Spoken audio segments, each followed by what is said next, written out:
எதிர்க்கட்சி எம்பிக்கள் 136 பேர் தகுதி நீக்கம் செய்யப்படும் சூழல் ஒன்று ஏற்பட்டுள்ளதால் தேசிய அரசியல் களத்தில் புயல் வீச தொடங்கியுள்ளது. பெண் வாக்காளர்களுக்கு மாதம் 8500 ரூபாய் வழங்கப்படும் என மக்களவைத் தேர்தலின் போது ராகுல் காந்தி அளித்த வாக்குறுதி காங்கிரஸ் மற்றும் சமாஜ்வாதி கட்சிகளின் எம்பிக்களுக்கு விரோதியாக மாறக்கூடும் நிலை ஏற்பட்டுள்ளது.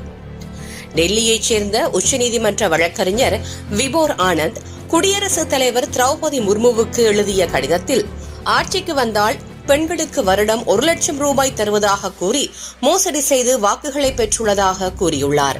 இதனால் காங்கிரசின் 99 எம்பிக்கள் மற்றும் சமாஜ்வாடி கட்சியின் 37 எம்பிக்களின் பதவியேற்பு விழாவை நிறுத்தி வைக்க வேண்டும் என கேட்டுக் கொண்டுள்ளார்.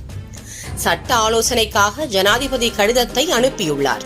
அதன் மீது நடவடிக்கை எடுக்கப்பட்டால் நாடாளுமன்றத்தில் எம்பிக்களின் எண்ணிக்கை 407 குறையும். புதிதாக தேர்ந்தெடுக்கப்பட்ட எம்பிக்களுக்கு ஜூன் 24ஆம் தேதி பதவி பிரமாணம் செய்து வைக்கப்படும் நிலையில் இந்த விவகாரம் பரபரப்பை ஏற்படுத்தியுள்ளது. தேர்தல் பிரச்சாரத்தில் ராகுல் காந்தியும் அவரது சகோதரி பிரியங்காவும் காங்கிரசுக்கு வாக்களித்தால் பெண் வாக்காளர்களுக்கு மாதந்தோறும் 8500 ரூபாய் வீதம், ஆண்டுக்கு 1 லட்சம் ரூபாய் வங்கிக் கணக்கில் செலுத்தப்படும் என உத்தரவாதம் அளித்தனர்.